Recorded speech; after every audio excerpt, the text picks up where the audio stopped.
If you are to take children out of schools, close down schools, take them out, how is someone like you, who's not going to be able to go to work? Well, this is why... And care for the vulnerable people. This is why we need to be encouraging neighbourhoods, communities, families, groups of friends to have their own resilience plans about who's going to look after the kids if parents are ill, who's going to do the shopping for granddad and all the rest of it. We haven't had that discussion.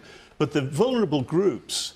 You know, there's been very little discussion about that. The government have got predictions that if you get one serious case in a care home, you might finish up with a mortality rate of up to 30%. They haven't told anybody that.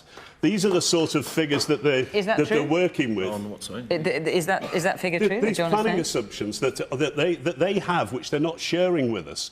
And, you know, we've got care homes now, outrageously big care homes, that is what the private sector have been providing, with 120 people in this sort of size of things. That is a group that we need to look at. Homeless people, people sleeping on the street, are a major vulnerable group. In Bahrain, where I've been working, it didn't take me much persuading. They are going to release early prisoners from the overcrowded prison facilities. We've got overcrowding in our prisons, in some really crummy Victorian prisons. And those places will be very vulnerable to outbreaks. It's not just the prisoners. The guards come and go. The guards are part of their community. They can bring the virus into a prison environment and it can take off.